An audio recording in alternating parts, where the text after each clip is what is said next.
بسم اللہ الرحمن الرحیم۔ تمام دیکھنے اور سننے والوں کو السلام علیکم۔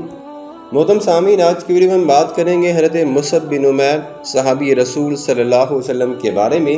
حضرت مصعب بن عمیر مکہ کے ایسے حسین و جمیل نوجوان تھے کہ نبی کریم صلی اللہ علیہ وسلم بھی آپ کا تذکرہ کرتے تو فرماتے کہ مکہ میں مصعب بن عمیر رضی اللہ تعالیٰ عنہ سے زیادہ کوئی حسین و جمیل نوجوان نہیں۔ حضرت مصعب بن عمیر رضی اللہ تعالیٰ عنہ ایک ایسے صحابی رسول بھی ہیں کہ جن کی شکل نبی کریم صلی اللہ علیہ وسلم سے بہت ملتی جلتی تھی۔ آپ کے والدین کو آپ سے بے حد محبت تھی، خصوصاً آپ کی والدہ خناس بنت مالک نے مالدار ہونے کی وجہ سے اپنے جگر گوشے کو نہایت ناز و نام سے پالا تھا۔ وہ اپنے زمانے کے لحاظ سے عمدہ پوشاک پہنتے اور لطیف سے لطیف خوشبو استعمال کرتے تھے۔ حضرمی جوتا جو اس زمانے میں صرف عمراء کے لیے ہی مخصوص تھا، وہ ان کے روزمرہ کے کام آتا تھا اور ان کے وقت کا اثر حصہ آرائش و زیبائش میں بسر ہوتا تھا۔ اللہ تبارک و تعالیٰ نے جہاں انہیں اتنی نعمتوں سے نوازا تھا، وہاں ان کے آئینہ دل کو بھی نہایت صاف و شفاف بنا دیا تھا، جس پر صرف ایک عکس کی دیری تھی۔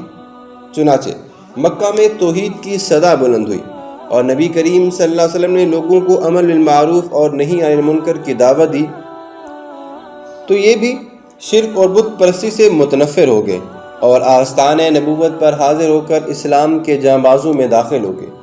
یہ وہ زمانہ تھا کہ آن حضرت صلی اللہ علیہ وسلم ارکم بن ابی ارکم کے مکان میں قیام پذیر تھے اور مکہ کی سرزمین مسلمانوں پر بہت تنگ ہو گئی تھی۔ مکہ کے اندر مسلمان جو تھے، کفار ان پر مظالم ڈھائے جا رہے تھے۔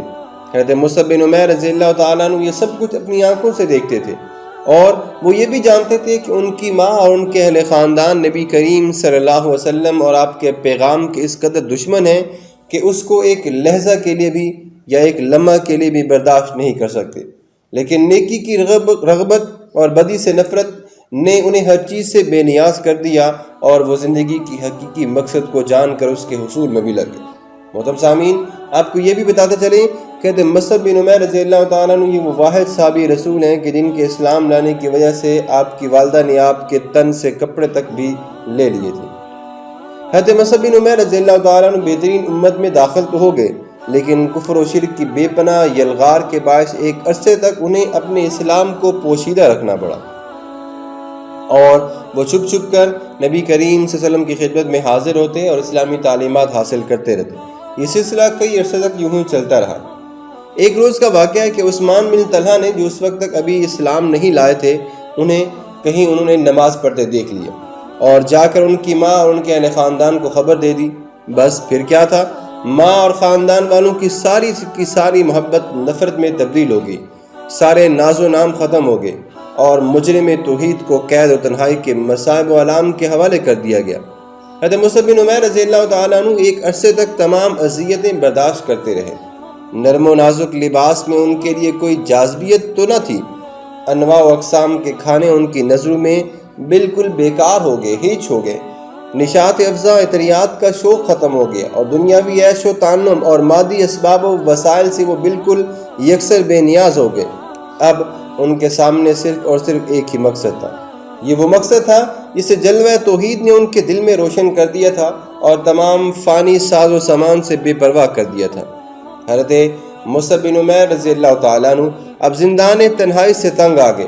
اشاعت اسلام کا جذبہ ان کے دل میں ابھرتا اور وہ اپنی اس تلخ زندگی پر سخت متاسف ہوتے، افسوس کرتے، اور دوسری طرف ان کے دلدگان جلوہ توحید بھی کفار کی سختیاں سہتے عاجز آ گئے تھے اور کسی ایسی جائے پناہ کی تلاش میں تھے جہاں انہیں کچھ اطمینان و سکون میسر ہو۔ نبی کریم صلی اللہ علیہ وسلم نے انہیں مشورہ دیا کہ تم لوگ فی الحال حبشہ کو ہجرت کر جاؤ، وہاں کا بادشاہ رحم دل اور مصنف مزاج ہے، وہ تم کو آرام سے رکھے گا۔ یہ حکم پاتے ہی مصیبت زدہ مسلمانوں کا ایک کثیر التعداد قافلہ ہجرت کے لیے آمادہ ہو گیا، جس کے رئیس حضرت عثمان بن مظعون رضی اللہ تعالیٰ عنہ اس وقت تھے۔ حضرت عثمان بن عفان اور ان کی اہلیہ محترمہ حضرت رقیہ بنت رسول صلی اللہ علیہ وسلم بھی اس قافلے میں شریک تھی۔ حضرت مصعب بن عمیر رضی اللہ تعالیٰ عنہ نے بھی ان متلاشیان امن و سکون کے ساتھ سرزمین حبشہ کی راہ لی اور اپنے آپ کو غریب الوطنی کے مصائب و آلام کے حوالے کر دیا۔ ابھی یہ لوگ کچھ ہی دن حبشہ میں تھے کہ ان کو اہل مکہ کے اسلام کی خبر ملی اور فطرتاً وطن لوٹنے کا شوق پیدا ہوا، لہٰذا یہ لوگ مکہ آ گئے، مگر مکہ کے قریب پہنچ کر معلوم ہوا کہ یہ خبر تو بالکل غلط تھی۔ بہرحال یہ سب کسی نہ کسی کی امان میں داخل ہو گئی اور حضرت عبداللہ بن مسعود کے علاوہ تمام حضرات مکہ میں ہی ٹھہر گئے۔ ہجرت کے مصائب نے حضرت مصعب بن عمیر رضی اللہ تعالیٰ عنہ کی ظاہری حالت میں نمایاں فرق پیدا کر دیا تھا۔ اب نہ وہ رنگ باقی رہا تھا، نہ وہ روپ چہرے پر دکھائی دیتا تھا، یہاں تک کہ خود ان کی ماں کو اپنے نور نظر کی پریشان حالی پر بھی رحم آ گیا اور وہ مظالم کے اعادہ سے باز آ گئی۔ اس اثناء میں آفتاب اسلام کی شعاعیں یثرب کی وادی میں پہنچ چکی تھیں اور مدینہ منورہ کا ایک معزز طبقہ اسلام لا چکا تھا۔ مدینہ کے حق پرستوں نے دربار نبوت صلی اللہ علیہ وسلم میں درخواست بھیجی کہ ہماری تعلیم و تلقین پر کسی کو مامور فرما جائے۔ نبی کریم صلی اللہ علیہ وسلم نے اس درخواست کو شرف قبولیت بخشا۔ آپ صلی اللہ علیہ وسلم نے اس خدمت کے لیے حضرت مصعب بن عمیر رضی اللہ تعالیٰ عنہ کو منتخب کیا اور چند نصیحتیں کرنے کے بعد انہیں مدینہ منورہ کی طرف بھیج دیا۔ حضرت مصعب بن عمیر رضی اللہ تعالیٰ عنہ نے اس منصب جلیلہ پر فائز ہو کر تعلیم قرآن اور اشاعت اسلام کے سلسلے میں جو بیش بہا خدمات سر انجام دی اور جس حسن و خوبی کے ساتھ عقائد و محاسن اسلام بیان کر کے مدینہ کی فضا کو اسلام کے لیے ہموار کیا، وہ اسلامی تاریخ کا ایک پورا باب ہے اور اسلامی دعوت کی آئندہ مرکزی عمارت کے سنگل میل کی حیثیت بھی رکھتا ہے۔ ان کی شبانہ روز کوششوں کے بعد اور بے تحاشا محنت کے بعد جب مدینہ منورہ میں فداکارانہ اسلام کی ایک متعدد جماعت پیدا ہو گئی تو انہوں نے دربار نبوت صلی اللہ علیہ وسلم سے اجازت حاصل کر کے حضرت سعد بن خثیمہ رضی اللہ تعالیٰ عنہ کے مکان میں جماعت کے ساتھ نماز جمعہ کی سب سے پہلے بنیاد بھی ڈالنے والے یہی ثابت ہے۔ پہلے کھڑے ہو کر ایک نہایت مؤثر مختصر خطبہ دیا، پھر خشوع و خضوع کے ساتھ نماز پڑھائی اور نماز کے بعد حاضرین کی ضیافت کے لیے ایک بکری ذبح کی گئی۔ اس طرح وہ شعار اسلامی جو روزانہ عبادت الہی کے علاوہ ہفتے میں ایک دفعہ برادران اسلام کو ایک جگہ پہ جمع ہو کر سارے کے سارے لوگ ایک دوسرے کے ساتھ ملنے کا موقع تھا، وہ بھی مہیا کیا، وہ بھی فراہم کیا۔ محترم سامعین، حضرت مصعب بن عمیر رضی اللہ تعالیٰ عنہ کی تحریک سے قائم کیا گیا تھا یہ سارے کا سارا منصب، اور سب سے پہلے وہی اس مسجد کے امام بھی تھے۔ عقبہ کی پہلی بیعت میں صرف 12 انصار شریک تھے، لیکن حضرت مصعب بن عمیر رضی اللہ تعالیٰ عنہ نے ایک ہی سال میں تمام اہل یثرب کو فدائے اسلام بنا دیا اور تحریک اسلام کو ایک نئے موڑ پر لیے۔ چنانچہ عقبہ ثانیہ کی بیعت میں تقریباً 72 اور 73 لوگ تھے جو کہ مدینہ کی عظمت پر جماعت تھی، جو کہ اپنی قوم کی طرف سے تجدید بیعت اور رسول اللہ صلی اللہ علیہ وسلم کو مدینہ میں دعوت دینے کے لیے روانہ ہوئی۔ ان کے معلم دین حضرت مصعب بن عمیر رضی اللہ تعالیٰ عنہ بھی ان کے ساتھ تھے۔ انہوں نے مکہ پہنچتے ہی سب سے پہلے نبی کریم صلی اللہ علیہ وسلم کے دربار پر حاضری دی اور اپنی حیرت انگیز کامیابی کی مکمل تفصیلات بھی بتائی۔ نبی کریم صلی اللہ علیہ وسلم نے نہایت توجہ اور دلچسپی کے ساتھ تمام واقعات سنے اور ان کی محنت جاں فشانی سے حد درجہ محظوظ بھی ہوئے اور انہیں شاباش بھی دی۔ حضرت مصعب بن عمیر رضی اللہ تعالیٰ عنہ ایک عرصے کے بعد مکہ تشریف لائے تھے، لیکن ابھی تک ماں سے ان کی ملاقات نہیں ہوئی تھی۔ ماں نے بیٹے کی آنے کی خبر تو سنی تو کہلا بھیجا، اے نافرمان فرزند، کیا تو ایسے شہر میں آ گیا ہے کہ جس میں میں موجود ہوں اور تم مجھ سے ملنے کے لیے بھی نہیں آ سکا؟ انہوں نے نہایت بے نیازی سے جواب دیا، میں رسول اللہ صلی اللہ علیہ وسلم سے پہلے کسی سے ملنے نہیں جاؤں گا۔ اس کے بعد حضرت مصعب بن عمیر رضی اللہ تعالیٰ عنہ جب نبی کریم صلی اللہ علیہ وسلم سے شرف ملازمت حاصل کر چکے، ملاقات حاصل کر چکے، تو اپنی ماں کے پاس آئے اور طویل گفتگو کے بعد واپس نبی کریم صلی اللہ علیہ وسلم کی خدمت میں چلے گئے۔ یہ ذی الحج کا مہینہ تھا، چنانچہ انہوں نے 3 مہینے ذی الحج، محرم، سفر نبی کریم صلی اللہ علیہ وسلم کی خدمت میں ہی بسر کیے اور پہلی ربیع الاول کو آپ سے 12 دن قبل مستقل طور پر ہجرت کر کے مدینہ چلے گئے۔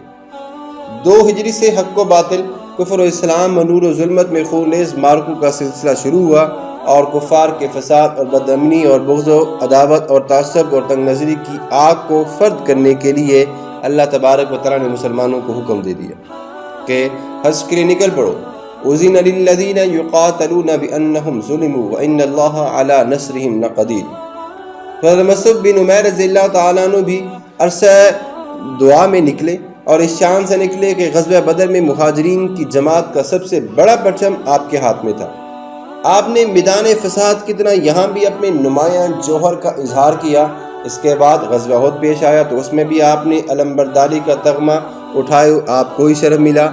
اس جنگ میں ایک اتفاقی غلطی نے جب فتح و شکست کا پانسا پلٹ دیا اور فاتح مسلمان ناگہاں طور پر مغلوب ہو کر منتشر ہو گئے، تو یہ علمبردار اسلام اس وقت بھی یکا وقت تمام کے تمام ثابت قدمی اور ہمت آزماتے رہے، لیکن پرچم توحید کو پیچھے کی طرف سے تھوڑے سے عرصے کے لیے فدائی ملت کے لیے جھکنا یا اٹھانا مشکل ہو چکا تھا۔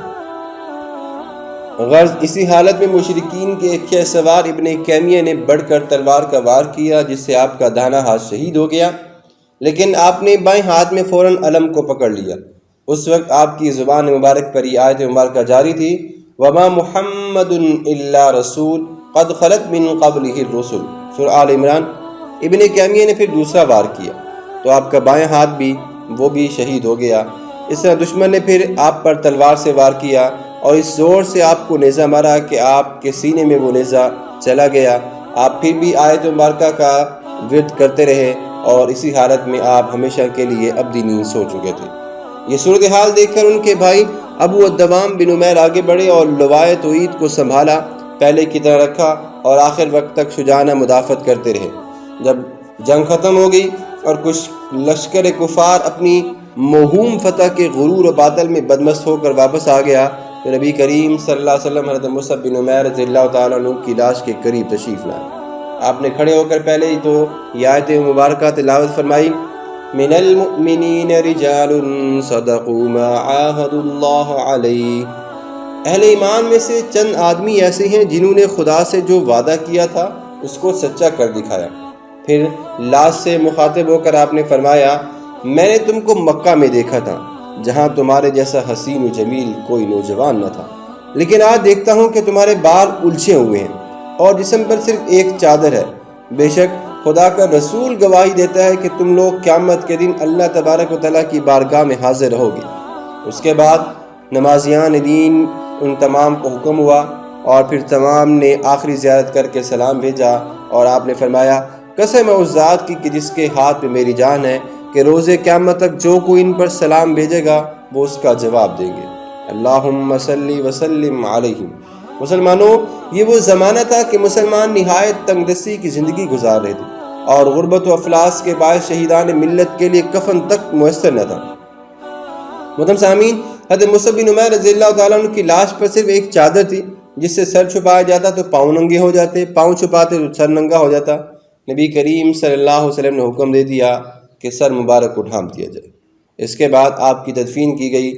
بنا کر اللہ تبارک و تعالیٰ کا مہمان آپ کو اللہ کے سپرد کر دیا گیا۔ محترم سامعین، یہ وہی مصعب بن عمیر تھے جن کو ابھی ہم مکہ میں قبول اسلام سے پہلے دیکھ چکے ہیں اور زبان صداقت و لسان وحی سے ان کے حسن و جمال اور ناز و نام پروری کا حال بھی سن چکے ہیں۔ ان کو مادی اسباب کی پرواہ ہی کیا تھی، وہ دنیاوی آسائش و راحت کی انہیں کوئی چیز انہیں مغلوب اور راغب نہیں کر سکتی تھی، اور لیکن جب انہوں نے اسلام قبول کر لیا تو اسلام قبول کرنے کے بعد ان کی حالت یہ ہوگی کہ جسم پر ستر پوشی کے لیے صرف کھال کا ایک ٹکڑا تھا جس میں بے تحاشا پیمن لگے ہوئے تھے۔ صحابہ کرام نے دیکھا تو عبرت سے گردنیں جھکا لیں۔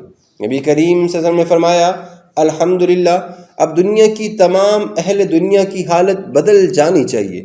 یہ وہ نوجوان ہے جس سے زیادہ مکے میں کوئی ناز و پروردہ انسان نہ تھا، لیکن اسلام قبول کرنے کی رغبت اور خدا اور رسول صلی اللہ علیہ وسلم سے محبت نے اس کو تمام چیزوں سے بے نیاز کر دیا۔ ہمیں بھی اللہ تبارک و تعالیٰ ایسی ہی سچی محبت نصیب فرمائے کہ ہم آقا دو جہاں صلی اللہ علیہ وسلم کے صحابی سے اور نبی کریم صلی اللہ علیہ وسلم سے سچا عشق کریں۔ آمین۔